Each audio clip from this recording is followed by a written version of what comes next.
मोगाळ बाबणानो, आयज सावन आमी लुकाच्या शुभ वर्तमानाचें शिकप सोंपयतले आनी आमी निमाण्या आविसुरांत पावलेले आसात. आनी हो निमाणो आविसूर खूब म्हत्वाचो जावन आसा.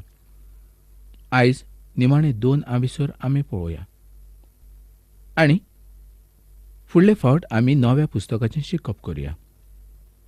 तर निमाण्या 2 आविसुरांनी आमकां कितें पळोवंक मेळटा तें आमी आतां पळोवया. जेजूक आतां पिलाताच्या मुखार हाडटात. उपरांत हेरोदाच्या मुखार ताका धाडून दितात. बार्नाबासाक बोंदखणींतल्यान सुटका फावो जाता. जेरुजलेमाच्या घोट्टणा संबंदी जेजू पयलींच सांगता आनी ताच्या दुस्माना पासत तो मागणी करता.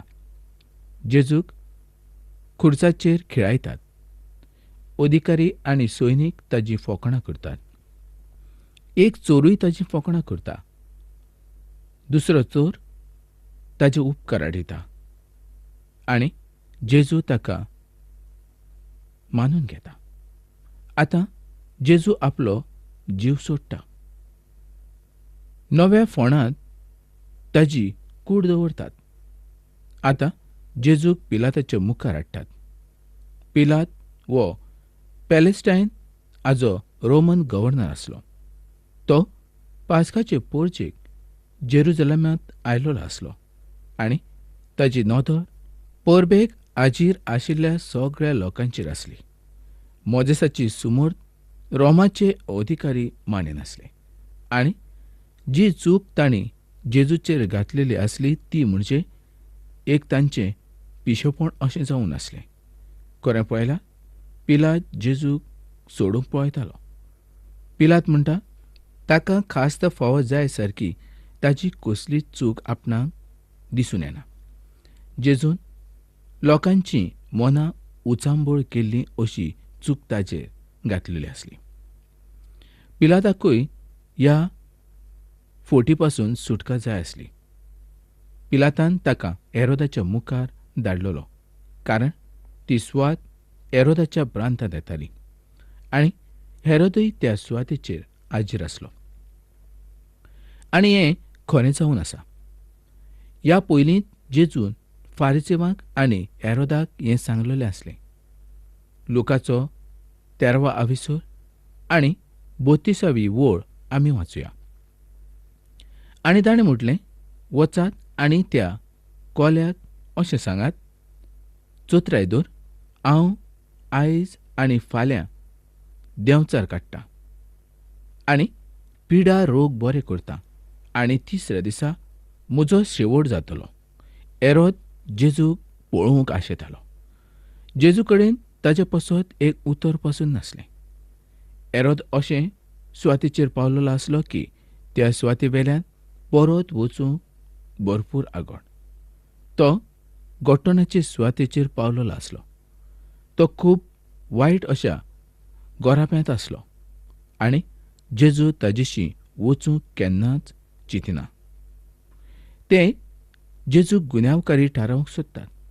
जेन्ना हेरोदान पळयलें की तो ताका गुन्यांवकारी थारावंक शकना तेन्ना ताणें ताची फकाणां करून सुरवात केली. हेरोदान आपणाची भायर उडयल्लीं आंगोस्त्रां ताका घातलीं म्हणजे तो पाशा म्हूण ताची फकाणां केली. तो आनीक कांयच करूंक शकनासलो म्हणून शेवटाक ताणें हेरोदाक पिलाता कडेन धाडलो. त्या वेळार हेरोद आनी पिलात एकामेकाचे दुस्मान जावन आसले. पूण आतां ते जेजू उद्देशीं परत इश्ट जाल्ले आसले. पिलाताक तर ताज्यांत कांय चूक सापडनासली आनी हेरोदाकूय सापडनासली. ताजेर घातलेले गुन्यांव व्हड अशें नासले. जर तो गुन्यांवकारी आसलेलो तर ताका खास्त ही फावो आसलीच. पूण जर तो गुन्यांवकारी नासलो जाल्यार ताका खास्त कित्याक? ताका चाबूक मारून सोडून दिवंक जाय आसलें. लुकाचो 23वा आविसूर 17 ते 26 वळी प्रमाणे पिलात आपूण जेजूच्या संबंदी पयस रावता पूण तो कांयच करूंक शकना. जर आमी सिद्धी दिवन पळयलें जाल्यार अशें दिसून येता की पिलात जेजूची सुटका करूंक पळयतालो, पूण जेजू आपली सुटका करून घेवंक सोदिनासलो. आनी आतां पिलात लोकां कडेन कायदो सोंपयता. जेजूक तो आतां लोकां कडेन सोंपयता. मोगाळ भावणानो, खरेंच हे धर्माचे वडील कायदो जरी करतात जाल्यार तांकां कायदो पाळूंक कळना. ते लोकां कडेन पळयतात. लोकांक ताची नीत करूंक ते पळयतात. आयज असलेंच ह्या संवसारांत घडटा. आयज ह्या धर्माचे वडील जे आसात तांचे लागीं कांयच घडना. ते फकत लोकांक पळयतात, लोकांक भियेतात आनी आपूण त्या प्रमाणे चलतात.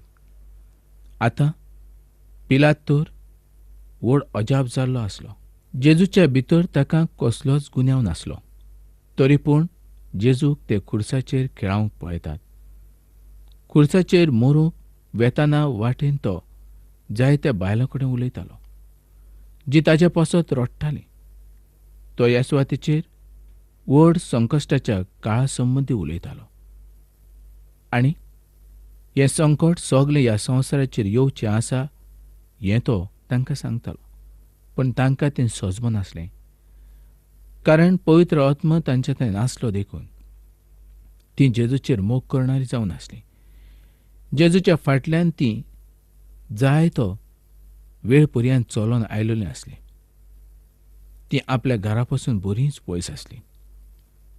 जें जेजू पळयतालो आनी तीं ताका पळयतालीं. मोगाळ भावणानो, जेजूक आमचे कडल्यान बुजवणाची गरज ना. आमचे कडेन कांयच ताका नाका. आमचो भावार्थ ताका जाय. ताच्या मरणा पासत आमी रडूंक जायना. जर तो आमच्या पासत मरूंक नासलो जायत जाल्यार तुका आनी म्हाका सुटका फावो जावची नासली आनी व्हड संकश्टान आमी आसतले आसले. पूण आमी ताचे व्हड उपकार आठोवंक जाय जें कितें ताणें केलें त्या पासत. तो आमचे कडल्यान बुजवण मागच्या पासत मरूंक ना. दोगा चोरांकूय जेजूच्या सांगाता खुर्साचेर खेळायल्ले आसले. दोनूय जेजून जें कितें केलें तें सारकें केल्लें आसलें. खुर्साचेर खेळावच्या पासत तो ह्या संवसारांत आयिल्लो आसलो, कारण ताच्या रोगता उद्देशी मनशाक सुटका फावो जावची. जर ताणें अशें करूंक नासलें तर त्या लोकांक केन्नाच बोगसणें मेळोवचें नासलें. त्या चोराक बोगसणें मेळचें नासलें आनी तुका आनी म्हाकाय बोगसणें मेळचें नासलें. जर जेजू खुर्साचेर देंवलोलो आसलो जायत जाल्यार आयज आमकां सैतानाचेर जैत व्हरूंक मेळचें नासलें. जेजून आपलो मोग करूंक ना. ताणें तुजो आनी म्हजो मोग केलो. खुर्सा वयल्यान तो देंवूंक शकतालो, पूण जर तो खुर्सा वयल्यान देंवलोलो आसलो जायत जाल्यार सैतान ह्या संवसाराचेर जैत करतलो आसलो. आपलें व्हडपण गाजयतलो आसलो. ताजें राज ह्या संवसाराचेर येतलें आसलें. पूण जेजू मेलो आनी सैतानाचेर ताणें जैत वेलें. ताजें जिवीत हें एक वेगळेंच तरेचें जावन आसलें. देवपण ताणें साडलें आनी ह्या संवसाराचेर तो आयलो. मोगाळ बाबणानो, असल्या लोकांचें कोणाक तरी पडोन गेल्लें आसा तुमकां दिसता? आयज संवसारांत सगळे वायट आनी मेळे लोक आसात. तांचें कोणाक पडोन गेला. आनी त्याय वेळार तसलेच लोक आसले आनी तांचें कोणाक पडोन गेल्लें. कितले लोक संवसारांत जल्मले आनी कितले मरोन गेले हाचो हिसाब कोणानूच दवरूंक ना. पूण देवाच्या मुखार हें सगळें उदकें जावन आसा. जेजू क्रिस्त त्या खुर्साचेर मेलो त्या पासत आमकां आमच्या पातका पासून आनी आमच्या सगल्या रोगा पिडी पासून आमकां सुटको फावो जाली. हो एक मनशाक लागना सारको बरो आनी उत्तम असो दोडो जावन आसा. पूण आयज पासून मनीस देवाच्या उतरा पासून बरोच पयस आसा. जेन्ना क्रिस्ताक खुर्साचेर खेळायलो तेन्ना ताणें ताच्या आंगवस्त्राचेर सर्ती घातल्यो. तशेंच ताच्या खुर्साचेर ग्रीक, लॅटीन आनी इब्रू भाशेन जुदेवांचो पाशा अशें बरोवन दवरलें. त्या काळार ग्रीक व्हड जाणवायेच्या लोकांची भास जावन आसली. लॅटीन कायद्याची भाशा जावन आसली. तशेंच आमी इब्रू भाशा धोर्माची जावन आसली हें पयलें आसा. जेन्ना जेजू आपली राजवट परत चलोवंक येतलो तेन्ना तो ह्या सगळ्या संवसाराची न्हीद करतलो. त्याच पासत मोगळा भाव भयणांनो, आमी ह्या चारूय शुभ वर्तमानाचें शिकप सारकें करूंक जाय.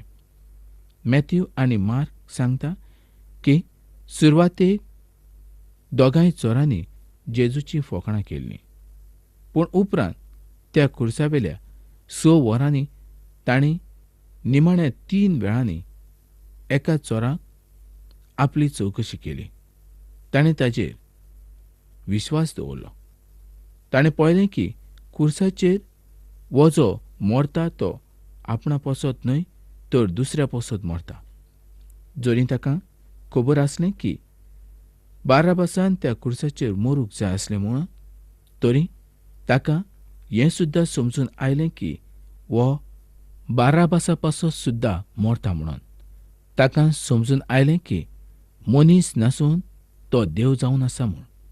आनी त्याच वेळार ताणें ताका मानून घेतलो. आनी तो चोर त्याच दिसा दोनयाच्या सांगाता गेलो. तो चोर वायट आसलो, पूण ताणें आपल्या पातकाचे बोगसणे त्याच वेळार मागले. जेजून त्याच वेळार ताका सांगलें की हो चोर आयज म्हज्या सांगाता सुर्गीच्या राज्यान आसतलो.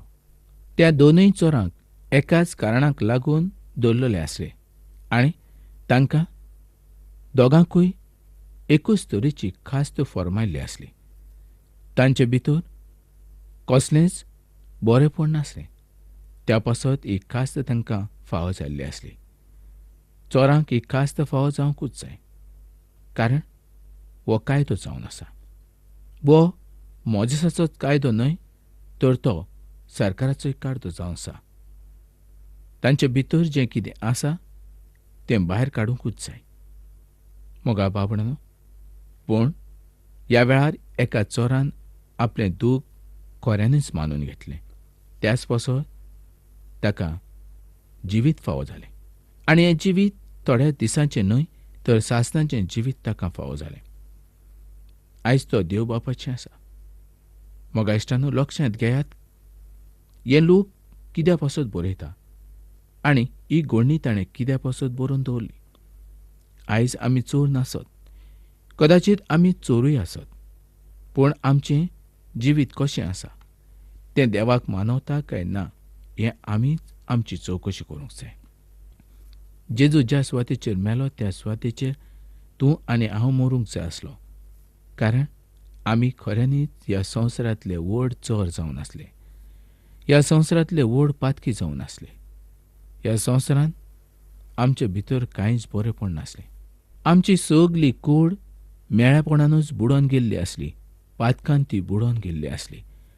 पांयाच्या नाखशे पर्यंत ते तकलेच्या केंसा पर्यंत आमच्या जिवितांत सगलें मेळेपण आसलें. हें मेळपण काडचें पासत दुनियान खूद ह्या संवसारांत येवचें पडलें. देवबाप खूद ह्या संवसारांत येवंक शकनासलो, कारण तो आत्मो जावन आसलो आनी पवित्र आत्मो जावन आसलो. तो जळटो उजो जावन आसा. ताचें उतर खूब व्हड जावन आसा. ह्या संवसारांत तर तो तसोच आयलोलो जाल्यार ह्या संवसाराचो भस्म जातलो आसलो. तो सुर्या पासून न्हय व सुर्याहून चड असो पडजडीत आसलो.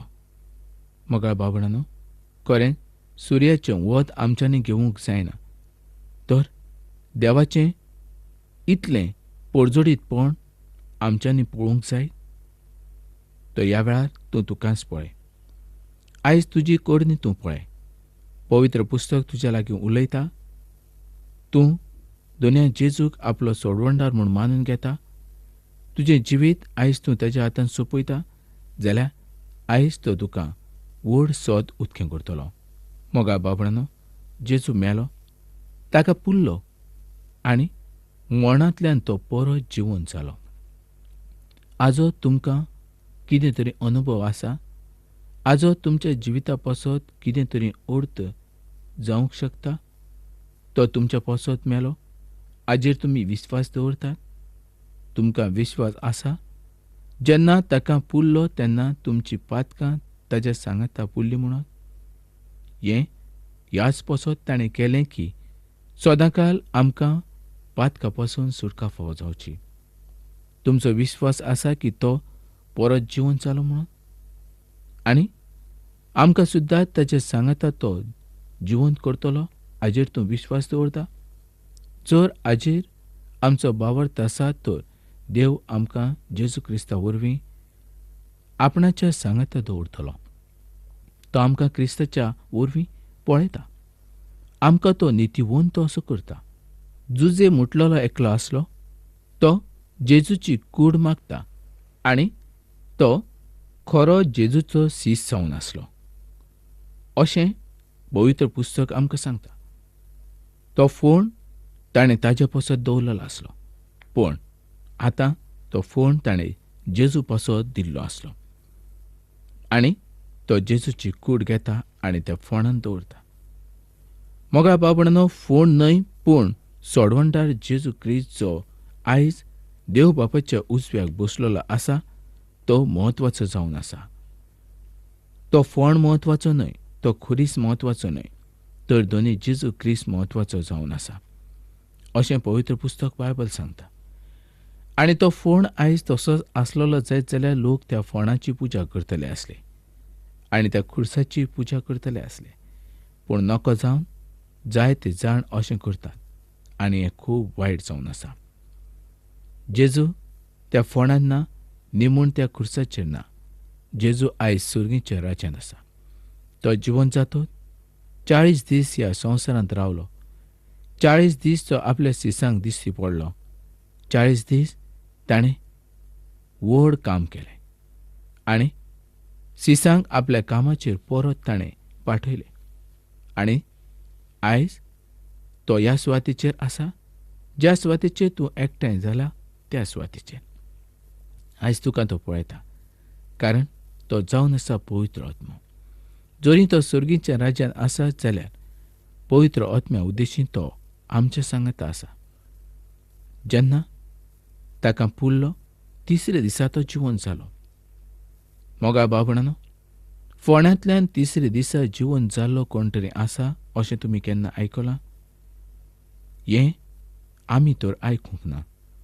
3 दीस तो जमनीच्या पोटांत रावलो आनी उपरांत तो व्हड देव म्हणून परत जिवंत जालो. लाजरासाची आमी गजाल आयकल्या आनी ती आमी वाचले. पूण लाजरस परत मरून गेलो, पूण जेजू परत मरून वचूंक ना. तो सुर्गीच्या राज्यांत पावलो. सुर्गीचें राज हें देवाचें राज जावन आसा. त्या सुवातेचेर ताचो बाप जावन आसा. तो बाप तुका आनी म्हाका पळयता. सुर्गीच्या घारा आमकां एक दीस वचूंक जाय कारण आमी ह्या संवसारांत थोड्याच दिसां पुरते आयल्यात. थोडेच दीस आमी ह्या संवसाराचेर आसतले, उपरांत आमी सुर्गीच्या राज्यांत वेतले. जेजून जेन्ना तांकां प्रस्न विचारलो की तुमी कोणा विशीं उलयतात, खरेंच म्हाका बाबणानो, जेन्ना आमावूस ह्या सुवातेचेर वेतना 2 जाण ताजे सीस वाटेन चलताले. तांकां खबर नासलें दोनी जेजू जिवंत जाला म्हूण. ते जेजूचीच खबर उलयतात, पूण जेजू तांच्या सांगाता आसलो. ते ताका विचारतात, तर तुवें ही खबर केन्ना आयकूंक ना? तूं ह्या सुवातेचेर नवो? पूण तांचे दोळे आजुनूय उदके जावंक नासले. ते ज्या सुवातेचेर वेताले तांच्या सांगाता दोनी जेजू आसलो, पूण ते ताका वळखूंक शकले ना. मोगा भावणानो, जसो जेजू मेलो तसोच तो पुनर्जिवंत जालो.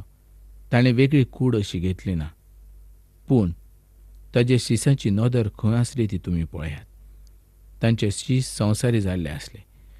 सगळे जाण आपापलीं कामां करूंक वेताले. आतां ते ताका पूर्ण विसरलेले आसले, पूण आयज आमी ताका विसरूंक जायना. आयज तो आमच्या सांगाता आसा. आयज आमी दोळे आसून कुड्डे जाल्ले आसात कारण आमी ताजें उतर वाचिनात, पाळिनात आनी तें आयकयनात देखून. मोगा बाबणानो, देवाचीं उतरां आमकां वाचच्या पसत आसा, तीं आयकच्या पसत आसा आनी तीं मतीन दवरच्या पसत आसा. आयज तुज्या घरांत तूं एकठांय जाला आनी तूं ही कार्यावळ आयकता, पूण हो म्हजो आवाज न्हय तर दोनी जेजू क्रिस्ताचो आवाज अशें तूं समज. आयज दोनी जेजू क्रिस्त ह्या उतरा उद्देशीन तुज्या लागीं उलयता हें तूं समज. ताणें तुज्या आनी म्हज्या पासत दुखाचें आनी लजेचें मरण सोंसलें. तुका आनी म्हाका साल्वार करचें पासत. मोगाळ भावा, जायते तरेचें दूख आनी त्रास तूं सोंसता. जायते तरेच्या अडचण्यांनी तूं आसा. पूण आमी नकळो आयज ह्या वेळार तुका कसली अडचण आसा. आयज ह्याच वेळार तूं कळय की ही म्हजी अडचण, हें म्हजें मागणें हांव तुजे पासत मागणें करूंक पळयतां. देव तुजें आनी म्हजें मागणें आयकता, कारण तो तुजो आनी म्हजो सोडवणदार जावन आसा. तर मोगा बाबणानो, ही कार्यावळ आमी हांगा सोंपोवया आनी फुडल्या कार्यावळींत आमी परत मेळोया.